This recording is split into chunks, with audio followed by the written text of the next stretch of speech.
É bênção demais estar com vocês.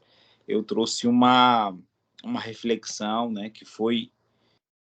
Eu falei, Senhor, eu queria que o Senhor trouxesse uma palavra que fosse real, né, para o meu coração primeiro. Aí foi o devocional de hoje, né? Hoje eu fiz o devocional em cima de Lamentações, no capítulo 3 e no versículo 21. Tem uma canção, inclusive, né? Quero trazer à memória o que pode dar esperança. E aí a gente vai no 22. A misericórdia do Senhor são a causa de não sermos consumidos, porque as suas misericórdias não têm fim. Renovam a cada manhã. Grande é a tua fidelidade. A minha porção é o Senhor, diz minha alma. Portanto, esperarei nele. Bom é o Senhor para os que esperam nele, para a alma que o busca. Amados, vou até o 25, né? Lamentações é um livro duro, né? É um livro duro porque ele representa ali um período que Jerusalém tinha sido capturada ali por Nabucodonosor. Então é uma situação que o povo perecia. Quando você começa a ler, eu li o capítulo todo hoje, quando você começa a ler, começa a dar uma aflição, né? Que eles realmente estão ali passando pelo estreito. Eles estão passando pelo estreito. Ali eles começam a falar do envelhecimento. Ali eles começam a falar sobre o veneno no corpo, sobre a dor, sobre habitar em lugar tenebroso. Eles ali expressavam momentos de muita dificuldade, né? E aí, no versículo 21 ao 25, a gente tem essa expressão, né? Quero trazer à memória aquilo que pode dar esperança. É algo lindo, algo que virou canção nos nossos lábios em alguns momentos, na igreja. Se não me engano, foi o Diante do Trono que gravou uma música com essa passagem. E fala sobre misericórdia, né? Jorginho começou louvando com um hino, falando o amor de Deus, que nós somos especiais para Deus, né? Então, a misericórdia de Deus aqui, ele expressa que foi o motivo de nós não sermos consumidos, que nós não podemos esquecer dessa misericórdia, dessas misericórdias, né? E a gente precisa ter esse entendimento que nós somos um projeto, né? Nós somos um projeto de Deus. Jorginho cantou um segundo louvor falando sobre a questão da grandeza de Deus, mostrando o domínio de Deus sobre todas as coisas, o cuidado de Deus sobre todas as coisas. E eu queria, nessa noite, eu nem preparei esboço, que eu falei, Senhor, eu quero que realmente aquilo que eu esteja sentindo, que eu consiga compartilhar. Muitas vezes, meus irmãos, nós temos uma dificuldade de sabermos, de lembrarmos e de saber da onde nós viemos. Nós temos uma facilidade de esquecer as coisas.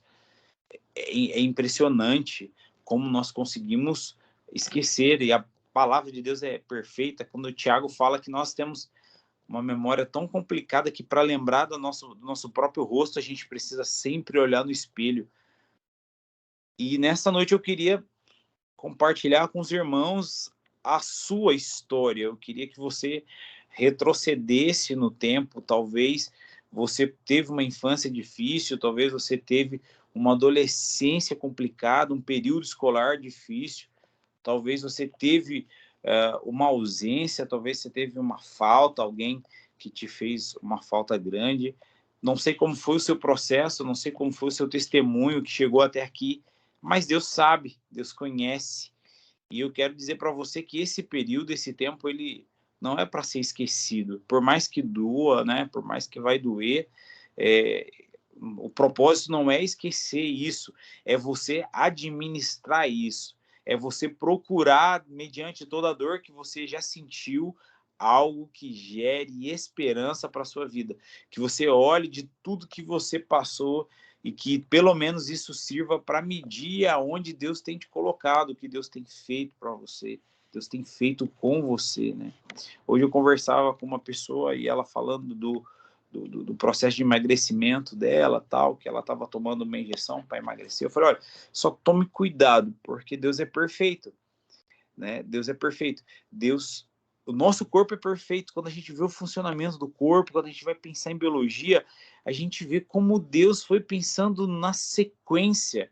Eu falei, olha, Deus não ia, né? Tome cuidado que o seu corpo vai acostumar com essa injeção e ele vai começar a não produzir essa substância que ele vai achar que você não tem essa necessidade. Olha a necessidade, olha a inteligência, né? Olha a perfeição de Deus do nosso corpo corresponder aos nossos às substâncias que nós produzimos, às ausências, né? Então, como Deus é perfeito e tudo que nós precisamos, o nosso corpo tem acesso, isso na biologia, mas isso também no espiritual. Se talvez hoje nós temos uma ausência, se talvez hoje nós temos uma falta, esse é o momento de nós procurarmos recorrermos diretamente à fonte, né? A fonte de Deus. A gente aconselha alguns casais aqui em Juazeiro, e aí a gente teve um passado, né, de um casal que acabou enfrentando muitos problemas, até que a esposa virou e falou, olha, eu daria tudo para voltar a ter a vida que a gente tinha com aquela casinha humilde, sem carro, sem moto, sem nada, mas a gente era feliz. E aí a gente, semana passada, foi aconselhar um outro casal que estava passando por uma situação parecida, e eu falei para eles, não esqueçam da onde vocês vieram, não esqueçam por tudo que vocês passaram, né? E aí, na ocasião, quando eles casaram, a gente acompanhou, eles moravam num cômodo, hoje eles têm uma vida abençoada, e eles estão começando a perder a paz, estão começando a perder o foco. Eu falei, olha, não esqueçam de onde vocês vieram, achem, dentro de todas as dificuldades que vocês têm passado, dentro de todas as tribulações que vocês têm passado, encontrem algo que gere esperança para o relacionamento de vocês. Encontre algo que gere esperança para o dia a dia de vocês. Quantos de nós passamos dificuldades nas empresas, na onde nós trabalhamos, ou naquilo que nós geramos recurso? Quantas dificuldades nós passamos, e hoje Deus tem nos permitido, por mais que a nossa lista de intercessão esteja grande, né? Mas nós também temos testemunhos, nós também temos visto a mão de Deus operar, nós temos visto o propósito de Deus ser realizado. É claro que nem tudo está nas nossas mãos, nem tudo é do jeito que nós queremos, mas nada foge do controle de Deus, nada foge do controle de Deus. E para isso, meus irmãos, nesta noite, eu queria que vocês acessassem aí o que gera esperança para vocês, né? Porque a gente sabe que não vivemos dias fáceis, não vivemos dias fáceis, nós vivemos dias difíceis na política, nós vivemos dias difíceis na saúde, nós vivemos dias difíceis na economia, nós vivemos dias difíceis com a juventude, né? Acredito que o irmão Damião, a irmã Célia vão relembrar aí muita coisa do passado, mas eu lembro quando eu ia para a escola, eu conseguia fazer cada vez um caminho para ir para a escola.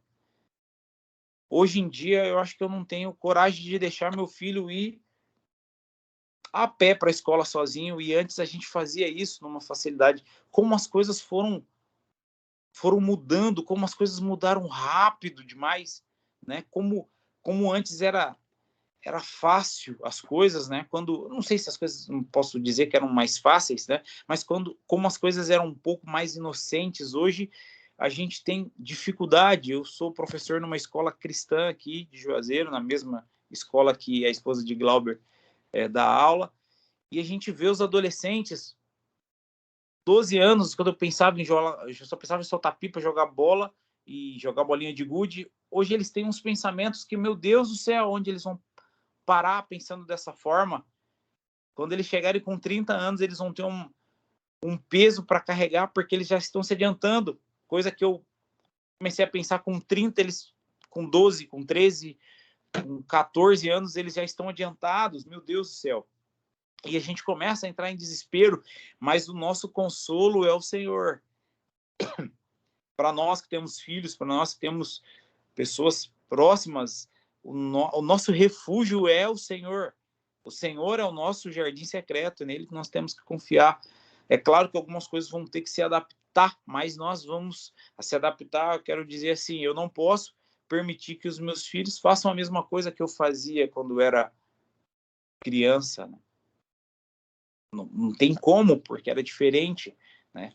Tinha pouca casa construída, tinha muitos atalhos. Hoje em dia, né, a gente vê o quanto é difícil, talvez, as pessoas irem. Você vê tantas situações na própria escola, precisamos estar atentos a todos os momentos.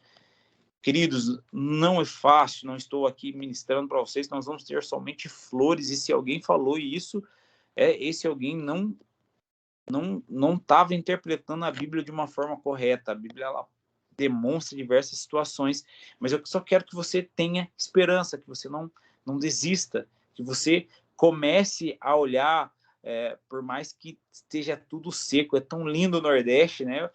Quando a primeira vez que eu voltei para Minas, há 8 anos atrás, fez exatamente 8 anos atrás, essa semana, eu voltei com tudo seco, né? Fui para lá, tudo seco, aí eu trouxe minha esposa, nos casamos. Quando eu voltei, eu falei para ela, olha, é tudo seco, você vai se assustar, mas fique tranquila, que o Rio São Francisco é lindo demais. E quando a gente voltou, ela, cadê o seco? Tudo verdinho, né? A demonstração da vegetação do Nordeste é a palavra de Deus nas nossas vidas. Nós representamos o florescer de Deus, por mais que esteja tudo seco ao nosso redor. Ao cheiro das águas, nós iremos gerar vida, nós iremos gerar esperança. Então, acreditem, não desistam, continuem, persistem, estejam persistindo no sonho de vocês, no projeto de Deus na vida de vocês. Ah, mas está demorando. Não importa. Encontre uma geração de esperança para a vida de vocês, para a sua empresa, para o seu trabalho, para a sua família, em nome de Jesus, né? E eu queria contar uma história para vocês. Teve uma senhora que passava muita dificuldade, e aí ela começava a pedir ajuda para as pessoas, porque ela tinha o objetivo de ajudar a sua filha. Ela queria dar uma vida melhor para sua filha. E aí ela, com a criança no colo, pedindo ajuda para as pessoas, até que apareceu um sábio e falou para ela, olha, você vai entrar ali dentro daquela caverna e você vai ter 5 minutos. 5 minutos você pode pegar tudo que você quiser, mas eu só quero que você não esqueça o principal. Não esqueça o principal. Ela falou, tá, tudo bem. E ela entrou, 5 minutos eu tenho. Ela entrou ali naquela caverna e ela começou, meu Deus, ela começou a ver ouro, ela começou a ver esmeralda, ela começou a ver colar, ela começou a ver muita coisa, e ela começou a juntar, começou a colocar no bolso, e aí ela começou a colocar os colares no pescoço, começou a colocar as tiaras de ouro na cabeça, e aí ela deixou a filha dela um minutinho somente para pegar um pouco mais, e o tempo correndo, e aí faltava um minuto, ela falou, meu Deus, eu tenho pouco tempo, graças a Deus eu vou conseguir dar tudo de melhor para minha filha, e aí faltava 5 segundos para sair. Se ela não saísse dentro dos 5 minutos, nunca mais a caverna iria se abrir novamente. E aí ela consegue sair antes da caverna fechar. E aí ela, feliz da vida, porque ela tinha conseguido conquistar tudo que ela queria. Ela ia conseguir dar uma boa vida, ela ia tudo, ela tinha dinheiro, ela tinha esmeralda, ela tinha ali todos os recursos que ela precisava. E aí ela para pensar em alguns segundos, e ela, no momento que ela tinha colocado a filha no chão para pegar mais riquezas, ela esqueceu de pegar a filha de novo. E o sábio tinha avisado a ela, não esqueça o principal. E ela tinha deixado a filha dela lá naquela caverna. E aí não adiantava nada. Toda aquela riqueza que ela foi lá para buscar era para a filha dela, era para dar uma vida melhor para a filha dela, e agora ela ia ter que carregar isso para o resto da vida, essa consciência que ela tinha esquecido o principal. E o sábio foi bem específico, não esqueça o principal. Quantas vezes nós temos esquecido o principal das nossas vidas, a principal motivação das nossas vidas? Jesus, ele é o caminho, né? Eu não vou dizer que Jesus é a caverna, porque eu vou estar falando situações antibíblicas aqui, mas Jesus, ele é o caminho, e ele abriu uma possibilidade para a gente, que é a vida. Jesus, ele nos deu uma oportunidade hoje de pregar a palavra dele. Pessoas podem ficar maravilhadas, ricas, ter a vida transformadas, não através de uma caverna que vai se abrir, mas através de uma palavra que vai transformar a vida dela, através de um Deus que é vivo e vai habitar na vida dessas pessoas, e essas pessoas serão transformadas por um Deus que é real, é um Deus que não está morto, um Deus que reviveu, é um Deus que ressuscitou, e ele se entregou por nós.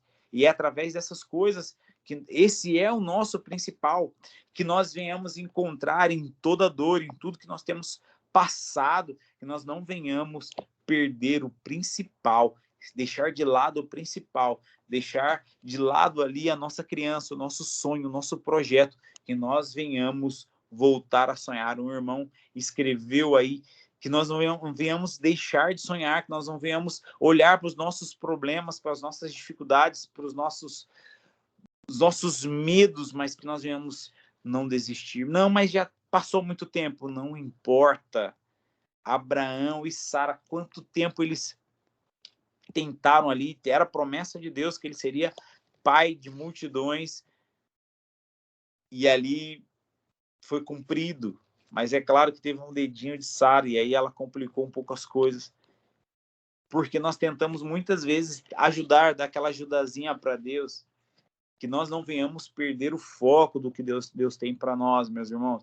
Nós não venhamos perder o foco da promessa de Deus para as nossas vidas. Talvez essa promessa não veio de uma forma audível, mas ela veio numa confirmação no seu coração. Talvez quando o seu coração esquenta para algo, oh, meu Deus, esse é o desejo do Senhor para a minha vida, é isso que eu quero fazer. E que a gente não venha esquecer o principal. Nós somos projeto de Deus.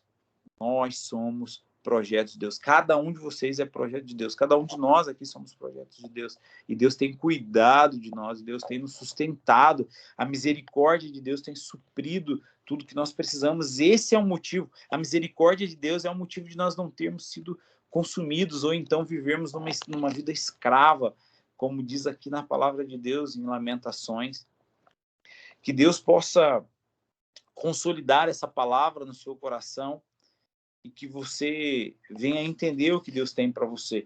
Eu essa semana foi interessante quando o devocional de hoje, porque eu acordei aflito, lembrando de algumas dificuldades que eu tinha passado, né? Eu trabalhava numa empresa, né? Eu gerenciava uma empresa que tinha diretoria, e aí eu recebi uma proposta para ir para a capital, para Belo Horizonte, e eu acabei aceitando essa proposta, pedi para sair do trabalho, e quando eu já estava decidido a sair, um dos diretores chega e fala, olha, não sai agora, porque o próximo diretor vai precisar de você. E aí eu não sei se eu não pensei direito, mas imediatamente falei, não, tudo bem, vou ficar.